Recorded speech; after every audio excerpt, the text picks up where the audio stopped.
Hello everyone. Today we will discuss next topic on electoral politics for class 9th. In last video we already discussed about the meaning of politics and two incidents we are discuss why need election also. Today we discuss various forms of political competitions. We already read about the political parties, multi-party system. India is a multi-party system. There are a lot of competition among the parties, among the peoples to get win and get ticket for winning the elections.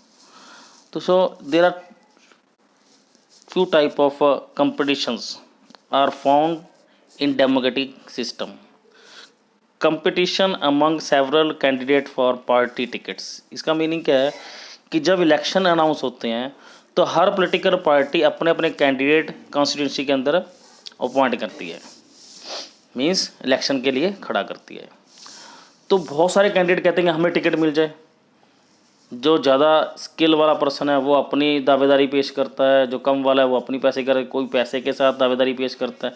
इस तरह से क्या है, एक ही party के अंदर जो different कार्यकर्ता हैं, एक्टिव कार्यकर्ता हैं, active member of the political party हैं, वे डिमांड करते हैं टिकट से. उनके बीच में आपस में कई बार क्या लड़ाई भी जाती है कि इसको टिकट दे दी, मेरे को क्यों नहीं दी है. इस तरह से क्या है, peoples are fight to each other to take ticket from the political party. ये एक पॉलिटिकल पार्टी के अंदर ही कंपनी, जैसे कि कांग्रेस के दो कैंडिडेट हैं, वो कहते हैं मेरे को कांग्रेस को टिकट देनी चाहिए, दूसरा कहता है मेरे को देनी चाहिए. जिस पर पॉलिटिकल पार्टी को फेज होता है वो उसको कंटेस्टेंट के लिए खड़ा कर देती है. Competition for top position in the party. दूसरा क्या है कि हर कार्यकर्ता के अंदर, हर मेंबर के अंदर एक कंपटीशन रहता है कि मेरी पोजीशन पार्टी के अंदर बढ़िया हो. इसके लिए वो क्या है, डिफरेंट के टाइप्स की एक्टिविटीज़, डिफरेंट टाइप्स के मेथड अडॉप्ट करता है ताकि जो सुप्रीमो ऑफ पॉलिटिकल पार्टी है वो बार बार उसी को ही बुलाए ताकि उसकी वैल्यू बढ़े. तो मीन्स कंपटीशंस हैं ये पॉलिटिकल पार्टीज़ के अंदर. Competition among the political parties. दूसरा क्या है, इंडिया की बात करें तो यहाँ पर पॉलिटिकल पार्टी है वो मल्टीपल पॉलिटिकल पार्टी सिस्टम है. तो बीजेपी है, कांग्रेस है, आम आदमी पार्टी है, बहुजन समाज पार्टी है, जेडी है. तो बहुत सारी पॉलिटिकल पार्टियाँ इन सभी पॉलिटिकल पार्टी के अंदर आपस में बहुत ज़्यादा कंपटीशन है. हर कंट्री के अंदर हर पॉलिटिकल पार्टी का अपना कंपेन होता है ताकि वो लोगों के फेथ को विन करके इलेक्शन को जीत सके. तो इस कारण से क्या, lot of competitions found among the political parties.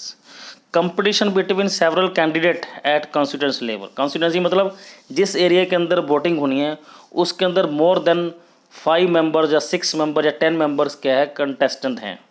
तो उनका आपस में बहुत बड़ा कंपटीशन रहता है. तो वो लोगों को अपने फेवर में करने के लिए डिफरेंट पॉजिटिव टेक्ट्स भी बनाते हैं, डर्टी ट्रिक्स भी बनाते हैं, पैसे का भी यूज़ करते हैं, मसल का भी यूज़ करते हैं ताकि वह उस कॉन्स्टिट्यूंसी के अंदर क्या है, विन कर जाए.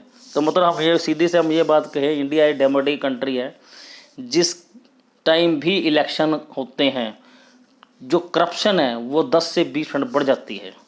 ये कंपटीशन के कारण है. एक व्यक्ति को दूसरे व्यक्ति से जीतना है, जीतने के लिए वो dirty tricks and good tricks both are use to win in the elections.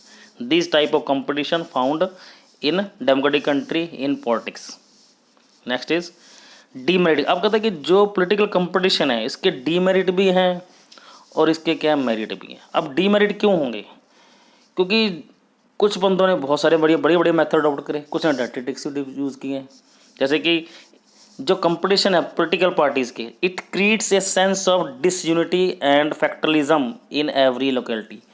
जिस एरिया के अंदर इलेक्शन हो रहे हैं वहाँ पर कास्ट के आधार पर, जेंडर के आधार पर फैक्टरिज्म आ जाती है. लोग अपनी ही कास्ट के लोगों को के खिलाफ क्या है, उल्टा सुल्टा गलत लैंग्वेज को यूज़ करना शुरू कर देते हैं. डिसयूनिटी होती है, लोग धर्म के आधार पर इकट्ठा होना शुरू हो जाते हैं, धर्म के आधार पर लोगों को वोट डालने के लिए इंकरेज करना शुरू करते हैं. जिस मतलब कि ये चीज़ें हैं जो डेमोक्रेसी को वीक कर देती हैं. Different political parties and leader often put allegations against one other. देखा होगा आपने, बीजेपी पार्टी वाले कांग्रेस पर इल्ज़ाम लगा रहे हैं और बीजेपी वाले कांग्रेस पर, कांग्रेस वाले बीजेपी पर. मतलब बहुत सारे जो पॉलिटिकल लीडर्स हैं वो एक दूसरे पर एलिगेशन लगाते हैं. That allegation show the reality of the political parties thinking, जो कि समझना बहुत ज़रूरी है. अगर कोई पॉलिटिकल पार्टी सही काम भी कर रही है तो दूसरी पार्टी के अंदर इतना दम नहीं है, इतनी ज़्यादा पावर नहीं है कि वो उसको वो सही बता सके, उसको वो गलत बताना पड़ता है। क्यों? अगर वो सही बता देंगे तो लोग उसके खिलाफ हो जाएंगे, क्योंकि आप तो कह रहे थे कि बीजेपी गलत है, अब वो बड़े स्टेप भी उठा रही है। इसका मतलब क्या हुआ कि एक दूसरे पर allegation is a normal situation at the time of election by one party to the another party. Parties and candidate often use dirty tricks. Dirty tricks means वो इलेक्शन में जीतने के लिए मसा का यूज़ भी करते हैं, पैसे का यूज़ भी करते हैं, लोगों को डराने धमकाने का काम भी करते हैं, लोगों को धर्म के आधार पर वोट डालने के लिए कन्विंस भी करते हैं। तो many dirty tricks use by the politicians to win the election. Pressures to win elector fight does not allow sensible long term policy to be formatted. कहते हैं कि वैसे तो पॉलिटिकल पार्टी का मतलब क्या है कि लॉन्ग टर्म पॉलिसी बनाई जाए ताकि लोगों की जो डिज़ायर है उसको फुलफिल किया जाए, लेकिन हर 5 साल बाद इलेक्शन आने हैं, बार बार क्या इलेक्शन आने के कारण लोगों को शॉर्ट टर्म प्लानिंग बनाती है, पॉलिटिकल पार्टी को शॉर्ट टर्म पॉलिसियाँ बनानी पड़ती हैं ताकि दोबारा फिर उसको वोट के लिए कन्विंस किया जा सके। इस कारण से क्या है, ये डीमेरिट है पॉलिटिकल पार्टियों के कंपटीशंस का। नेक्स्ट है मेरिट। लेकिन जहाँ पर कंपटीशन है डीमेरिट है तो वहाँ मेरिट भी है। मेरिट क्या है कि डिफरेंट पार्टी एलिगेशन लगाएंगी तो उनकी रियलिटी लोगों को पता लगेगी, लोग अवेयर होंगे पॉलिटिकल पार्टियों के प्रति कि कौन सी पार्टी बढ़िया काम कर रही है, कौन सी पार्टी गलत काम कर रही है। जैसे आज हम बोले दिल्ली सरकार की सभी प्रेज ही कर रहे हैं, इसका मतलब वो ऑनेस्टली काम कर रही है, वो उसको एलिगेशन लगाने की ज़रूरत नहीं है, लोगों को काम दिखता है। इस कारण से क्या है, उस पॉलिटिकल पार्टी के प्रति लोगों का फेज जागता है। उनको देखा कांग्रेस ने भी लूटा, बीजेपी ने लूटा, एक मौका आम पार्टी को दे दें। तो मतलब different and peoples have different type of thinking. तो अगर यहाँ पर कंपटीशन के अगर नेगेटिव इफेक्ट हैं तो पॉजिटिव इफेक्ट भी हैं। Regular elector competition provide incentive to political parties and leaders. जो रेगुलर इलेक्शन होते हैं, जब रेगुलर इलेक्शन होंगे तो हर पॉलिटिकल पार्टी अवेयर रहेगी कि अगर वो सही काम करेगी तो नेक्स्ट इलेक्शन में फिर उसको चांस है गवर्नमेंट बनाने की। अगर वो गलत काम करेगी तो लोगों का फेवर उसके अगेंस्ट हो जाएगा और दूसरी पार्टी को एक अपॉर्चुनिटी मिलेगी इलेक्शन में आने की। तो means they know that if they raise issue that people want to raise, popularity and chance of victory will increase. कहता है अगर वो पॉपुलर रहेंगे, अच्छा काम करेंगे तो लोगों के बीच में पॉपुलर रहेंगे, उसके दोबारा विक्ट्री होने के चांस हैं। If they fail they can't win the next election, तो नेक्स्ट इलेक्शन में वो नहीं जीत पाएंगे। If any party is motivated only by desire to be power. कहता हर किसी की जो पार्टी है उसके डिज़ायर्स हैं, मोटिवेशंस हैं, अगर वो सही ढंग से काम करेंगे तो लोगों का फेथ और उनका कंपेन क्या है बढ़ता जाएगा, अदरवाइज लूज है। क्योंकि लोग क्या है धीरे धीरे पॉलिटिकल पार्टियों की स्पीच से, लीडरों की आपस में लड़ाई से अवेयर होते रहते हैं, जिससे डेमोक्रेसी क्या होती है, स्ट्रॉन्ग होती है। पॉलिटिकल कंपटीशन में cause division and unless but in finally help to force political party and leader to serve peoples. कहते हैं कि चाहे पॉलिटिकल पार्टियाँ आपस में लड़ रही हैं, कंपटीशंस हैं, लेकिन उसका एक फ़ायदा क्या है कि हर पॉलिटिकल पार्टी चाहती है कि लोगों की विश को पूरा किए बिना कंपटीशन में विन नहीं किया जा सकता है। देर सवेर उनको सही काम करने ही पड़ेंगे, नहीं तो हर बार पीपल उसके अगेंस्ट वोट कास्ट करेंगे और उस पॉलिटिकल पार्टी की वैल्यू हो सकता है आने वाले टाइम के अंदर ख़त्म ही हो जाए, उस पॉलिटिकल पार्टी बंद ही हो जाए, नई पॉलिटिकल पार्टी को आने का मौका मिल जाए। इस कारण से क्या है, जहाँ डिमेरिट है कंपटीशन के वहाँ पर क्या है मेरिट भी है। अवेयरनेस होती है, पीपल अवेयर होते हैं, पीपल को पता लगता है कि कौन सी पार्टी हमारे फेवर में बोलती है, पिछले 5 साल इसने क्या प्रॉमिस किए थे, इस बार क्या प्रॉमिस किए है, क्या प्रॉमिस पूरा करने के लिए वो कैपेबल है या नहीं है। इससे डेमोक्रेसी क्या है स्ट्रॉन्ग भी होती है।